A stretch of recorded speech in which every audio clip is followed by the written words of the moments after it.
자, 추행죄의 착수 시기를 봅니다. 자, 추행죄는 추행죄의 고의로 폭행협박을 개시했을 때 착수가 된다는 점은 저번 시간에 다 했어요. 자, 중요한 판에 나옵니다. 자, 꺽쇠 1번을 보면, 자, 추행죄의 고의로 의사에 반하는 유형의 행사가 있으면, 즉, 다시 말해서 폭행행위를 하여 착수했는데, 착수를 했는데, 결과에 이르지 못했을 때는 뭐가 된다? 그렇죠. 미수가 되죠. 이러한 법논리는 기습추행죄의 경우에도 똑같다. 이런 말입니다. 그러면 어떤 사례인지 한번 볼게요. 자, 사실관계 보시면 갑은 밤 10시경입니다. 자, 버스에서 혼자 걸어가는 을려 여고생입니다. 발견하고 뒤따라갔다. 인적이 없고 외진 곳에 이르러서 가까이 접근하여 양팔을 높이 들어서 을려를 껴안으려고 했다는 거죠. 터치했습니까? 안 했습니까? 노터치죠. 제가 뭐라 그랬습니까? 노터치를 할지라도 추행이 되는 경우가 있다 했죠. 자, 인기척을 느낀 을려가 왜 그러세요? 라고 소리치자 노려보다가 되돌아갔다. 갑의 추측은 뭘까요? 추행죄가 된다는 겁니다. 자, 그래서 자, 보세요. 만약에 껴안았으면 을려를 모르는 남자가 갑자기 껴안으면 그건 기수죠. 당연히 기수인데 그러면 껴안았을 때가 착수가 되고 껴안았을 때가 기수가 되나? 터치 자체가 기수가 되면 착수가 되면서 기수가 되는 수도 있죠. 근데 껴안으라고 왜 이런 행위를 하냐고, 왜 동작을 취하냐고요. 그 취하는 것 자체가 착수다 이런 말입니다. 자, 이 당시가 2015년도죠. 2015년도면 예비모죄도 신설되기 이전입니다. 근데 추행죄는 예비모죄가 없잖아요. 그러면 이것을 만약에 착수가 시행되지 않았다고 하고 추행죄는 예비모도 없으니까 불가벌이라 그러면 누구나 다 자기 호감에 드는 여성이라면 쫓아가서 다 이러한 행위를 하게. 그렇지 않습니까? 그래서 우리 판례는 껴안으려고 하는 동작을 취했다고 한다면 그 자체가 착수가 되고 물론 터치가 되면 기수가 되겠죠. 그런 논리입니다. 그래서 판결 요지 보시게 되면 껴안으려 하였다. 그쵸? 껴안으려 하였다. 그 밑에 다시 반복되고 있죠. 마지막 중간에 뒤에서 껴안으려고 한 행위는 착수가 된다. 착수. 근데 터치가 안 되었기 때문에 미수죄에 그치고 말았다. 이런 얘기입니다.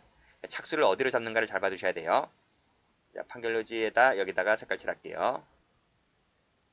그 자체가 상대방이 싫어하는, 즉 의사에 반하는 유형력 행사로서 폭행으로 봅니다. 폭행 그 자체가. 즉 폭행이라고 하는 것이 꼭 터치가 될 필요는 없잖아요. 이렇게 껴안으려고 한 근접한 시점에서 휘두르거나 던지는 것도 우리가 폭행죄에서 폭행이라고 그랬잖아요. 그래서 껴안으려고 한 행위가 폭행이 되면서 착수가 되는 것. 요 꺽쇠 2번 출제가 잘 됩니다. 자, 주관적 요건 당연히 고의가 있어야 되겠죠. 자, 이 판례도 출제가 많이 되었던 판례인데 추행이라고 하는 것은 전 시간에 제가 뭐라 그랬습니까? 그쵸? 객관적 판단이다. 이거 주관적 판단 아닙니다. 객관적 판단이다. 자, 그랬고 성적 자유를 침해했을 때, 즉 보호법을 침해했을 때 기수가 되는 것 다 말씀드렸습니다. 자, 그 밑에 객관적 판단이기 때문에 주관적 동기, 목적 하나로 걸까요? 하나로 겁니다. 위에다가 X. 자, 그래서 올라가 보시면 자, 보복의 의미에서 을려의 입술과 귀, 유두, 가슴을 입으로 깨물었다. 이게 바로 뭡니까? 객관적으로 성적 자유를 침해하기 때문에 이 자체가 추행죄가 되는 겁니다. 이 보복이라고 하는 것이 주관적 동기나 주관적 목적인데 이것은 별 의미가 없다는 거야. 그렇죠? 이 자체만으로 보았을 때 객관적으로 이 자체만 보더라도 추행이 될 수 있다는 논리가 됩니다. 그렇게 이해를 하시면 돼요. 여기 색깔 칠할게요. 자, 다음 페이지 보시면 여기 사실관계 반복하고 있습니다.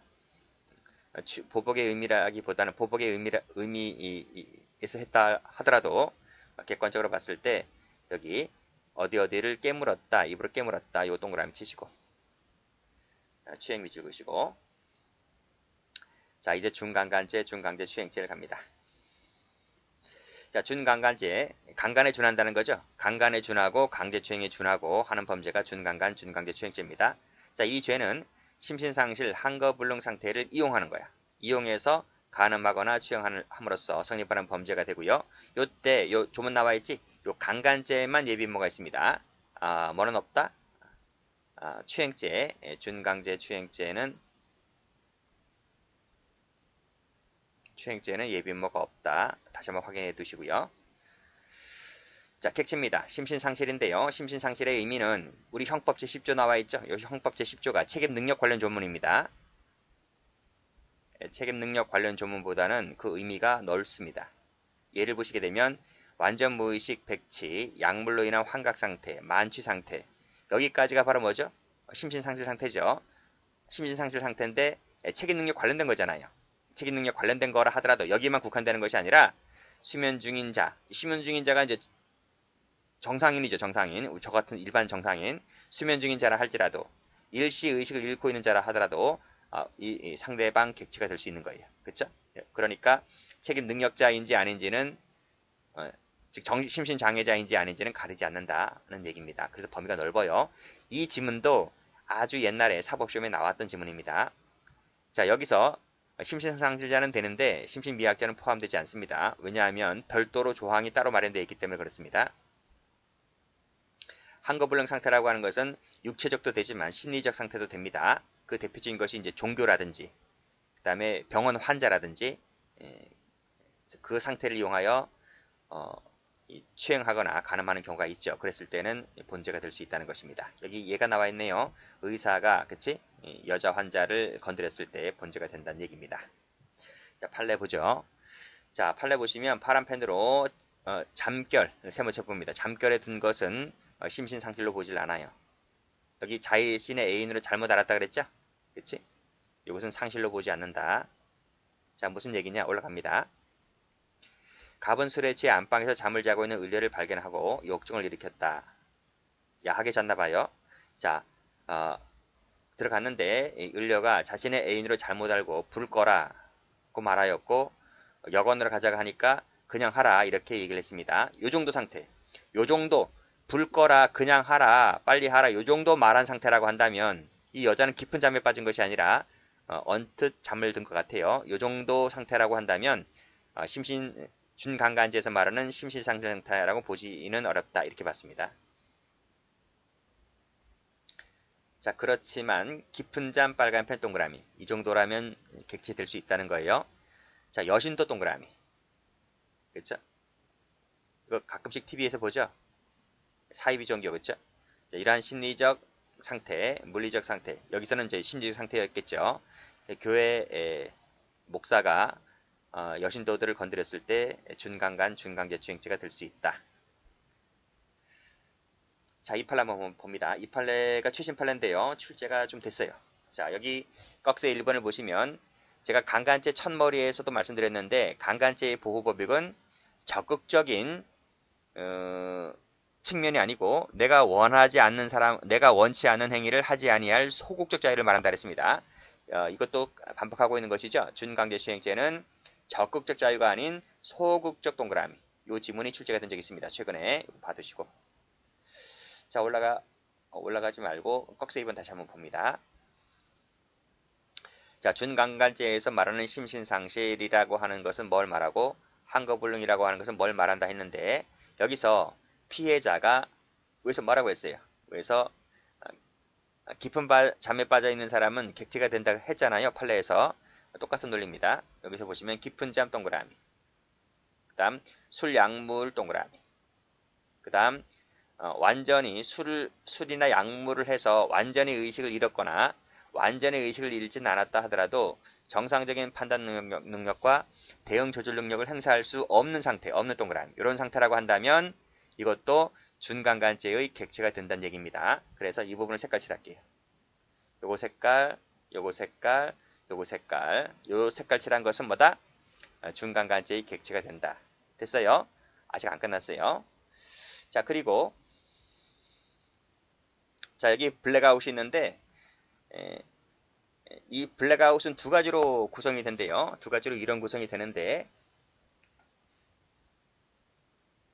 자, 쭉 보시면 천천히 읽어볼까요? 이건 시험 나오지 않지만 그래 글씨를 작게 했습니다. 알코올 블랙아웃은 단편적인 블랙아웃과 전면적인 블랙아웃이 모두 포함된다. 그러나 알코올의 심각한 독성화와 전형적으로 결부된 형태로서의 의식 상실 상태, 즉 알코올의 최면 진정작용으로 인하여 수면에 빠지는 의식 상실과는 구별되는 개념이다.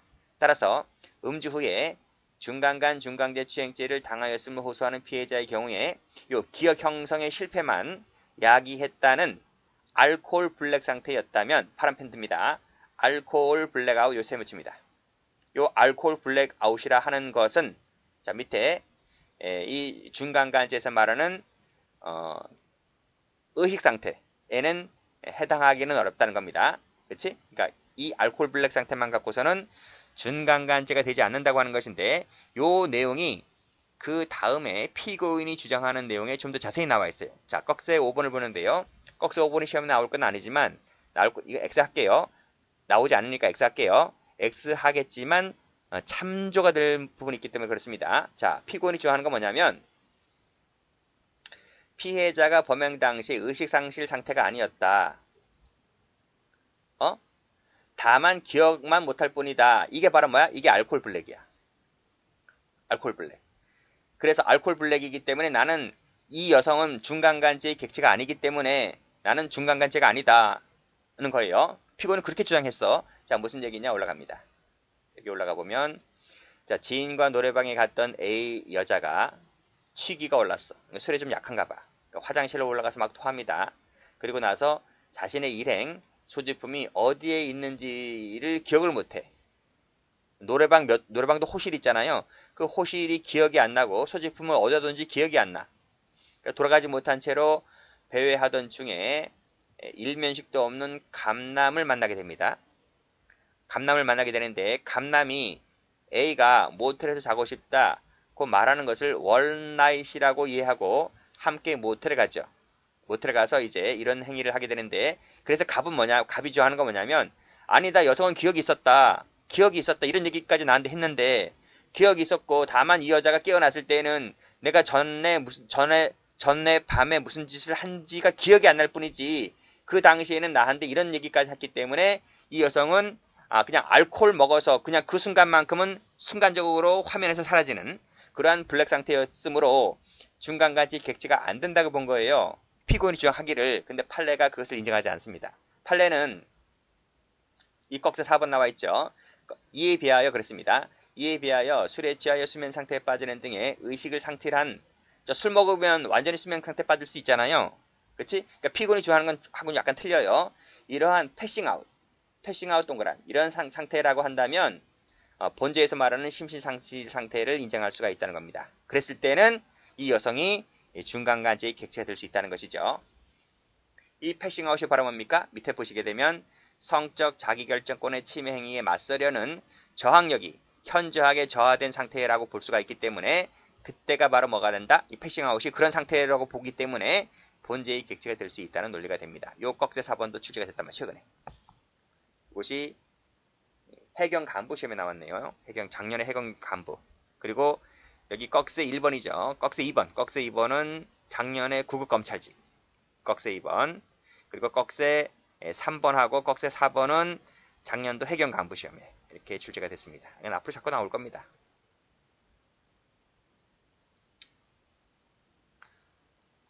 자, 됐어요? 자, 됐고. 자, 색깔 칠할게요. 자, 여기는 이제 안 되는 것이니까 다른 색깔로 칠하시고. 알코올 블랙아웃은 기억만 생각이 안 날 뿐입니다. 기억만 생각이 안 날 뿐이지 그 당시에는 기억이 이 정신 상태가 있었다는 거예요. 근데 패싱아웃은 그 자체가 기억이 안 나는 거야. 기억만 안 나는 게 아니라 모텔로 갈 당시 자체가 그 자체에서도 이 생각이 없었던 거야. 정신 상태가. 그런 내용이고요. 여기 조그만 글씨 나와 있죠. 조그만 글씨를 보면 이런 내용이 나옵니다. 여기 음주 후에 필름이 끊겼다. 피해자가 음주 후 필름이 끊겼다 이렇게 조서 쓸 때 피의자 진술 조서에 나타나 있거든요. 이것만 이 한마디만 갖고서는 알코올 블랙아웃의 가능성을 쉽사리 인정해서는 안 된다라고 보고 있습니다. 또 이 판례가 피고인이 주장하는 이 알코올 블랙을 인정하지 않고 패싱아웃을 인정했다는 근거가 어디서 또 나오냐면 여기 쭉 읽다 보면 이런 말 나옵니다. 상황당 파악을 하지 못한 채로 다시 잠이 들었다. 경찰이 왔을 때에도 옷을 벗은 상태로 누워 있었다. 만약에 이 모텔에서 만약에 조금이라도 정신 상태가 있었다고 한다면 경찰이 오게 되면 옷을 입고 경찰을 맞이해야 되잖아요. 옷을 입은 상태에서 경찰의 모텔 문을 열어준다든지 해야 되잖아요. 근데 경찰이 왔을 때에도 완전히 떡이 된 상태에서 누워 있었다는 거지. 어? 옷도 다 벗겨져 있었던 이런 상황 등을 참작해 봤을 때 아하 이것은 패싱아웃이지 알코올 블랙아웃은 아니었다는 겁니다. 이런 점이 이제 참작되어서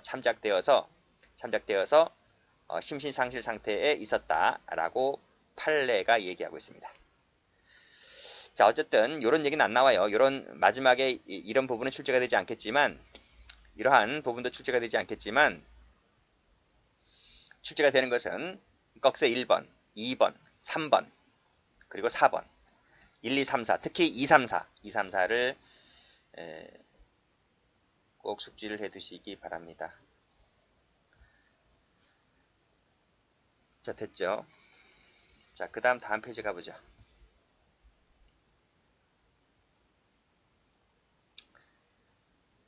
자, 행위. 자, 심신상실 한거불능 상태를 이용했을 때 본죄가 될 수 있고 이용하는 것이 아니라 여기 2번 체크 한번 해보세요. 마취제나 수면제를 사용을 했잖아요. 그러면 강간죄나 강제추행죄가 됩니다. 그러니까 이용했을 때 죄가 되는 것이지 이런 마취제 등을 사용했을 때는 본죄가 아닌 다른 죄가 된다. 물론 형은 똑같습니다. 형은 똑같지만 죄목이 달라지는 거죠. 여기 사례도 보시면 치료를 가정해서 마취제를 썼지? 그러면 이것은 강간이 되는 겁니다. 자, 판례. 자, 전 시간에 추행 강간죄와 비교되는 판례 나옵니다. 잠자는 사건 2입니다. 자, 여기 보시면 빨간색으로 잠을 자고 있었다 동그라미. 그리고 음부 등을 만졌다라고 했을 때 준강간죄를 인정했던 판례입니다. 그렇죠? 우리 앞에서 단순히 만졌다는 것만으로는 강간죄에 착수되지 않았지만 준강간죄는 인정했다는 거예요. 자, 시점도 한 10년 후죠? 제가 다 말씀드렸어요. 자, 올라가 보시면 잠을 자고 있는 여자다. 음부 등을 만졌다. 삽입하려 하였는데 포기했다. 죄책은 준강간죄 착수. 자, 됐고. 자, 그 다음. 자, 이 판례도 또 보죠. 자, 준강간죄가 되려면 자, 피해자가 심신상실 한거불능 상태에 있다.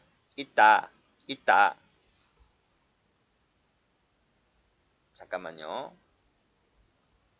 그럼 그 다음에 나오네. 그 다음에 나오네요. 자, 착수 시기는 심신상실 한거불능 상태를 이용하여 간음을 할 의도를 갖고 간음의 수단이라고 할 수 있는 행동을 시작했을 때 착수가 있는 것이죠. 이건 지울게요. 그쵸? 그게 바로 밑에 18세 여자와 성관계할 의사를 갖고 모텔 침대에 잠들어 있는 갑의 속바지를 벗기다. 이 벗기다가 뭡니까? 그런 행동을 시작했을 때라고 볼 수가 있겠죠. 그래서 착수를 인정했던 판례입니다. 자, 주관적 요건. 자, 중요한 판례 나옵니다. 자, 고의 나와 있습니다. 자, 고의라고 하는 것은 중간같이 고의가 있어야 되겠죠. 자, 그러려면 피해자가 심신상실 한거불능 상태에 있다는 점, 이 동그라미 1번. 이게 바로 객관적 요건입니다. 두 번째, 그러한 상태를 이용하여 간음한다는 것을 인식하고 용인하는 내심의 의사. 이게 두 번째죠. 이게 주관적 요건입니다. 인식과 의사. 그쵸? 고의죠? 객관적으로 심신상실 한거불능 상태에 있다. 두 번째로 주관적 요건으로서 그것을 내가 인식하고 용인하는 의사. 이 두 가지가 구비됐을 때 강간죄의 고의가 성립하게 되는 겁니다. 자, 요 자체가 시험에 많이 나왔어요. 자, 그런데 판례를 보시면 자, 피고인이 그런 상태에 있어요. 그러니까 1번 요건을 갖췄지? 있다라고 인식했죠? 있다라고 인식을 했다면 2번 요건을 갖췄죠? 요 2번, 동그라미 2번 요건을 갖췄죠? 근데 뭘 못 갖췄냐면 실제로는 자, 다시 올라가서 동그라미 1번에 심신상실 한거불능 상태에 있어야 되잖아요. 실제로는 있어야 되잖아요. 근데 실제로는 그런 상태에 있지 않았었어요. 그럼 고의가 성립합니까? 고의가 성립을 하지 못하게 되는 거지. 고의가 성립을 하려면 이 두 가지 요건을 모두 구비를 해야 되는데 이 꺽쇠 2번을 보면 두 번째 요건을 구비했지만 실제로는 그러한 상태에 있지 않았기 때문에 1번 요건을 구비하지 못했다는 거지. 그랬을 때는 중간간체의 불능미수가 되어버립니다. 불능미수가 되는 것은 총론교재에도 많이 언급되는 이 판례는 또 총론교재에도 가 있어요. 그래서 중지미수라고 하면 또 틀립니다. 답을 외우세요. 불능미수가 되는 판례다. 자, 그리고 또 봐야 될 것이 뭐냐면 이 불능미수에도 있지만 이게 보시면 피고인이 행위 당시에 인식한 사정을 놓고서 일반인이 판단한다 그랬죠. 피고인 사정을 놓고 일반인 판단한다고 했을 때 우리 총론 시간에 위험성 판단 기준 관련해서 무슨 설? 추상적 위험설을 취하고 있습니다. 이거 써놓으세요. 이렇게 하시면 됩니다. 자, 됐고 자세한 것은 총론 시간에 공부합니다. 자, 그런 내용으로 요 사실관계 한번 읽어보시면 돼요.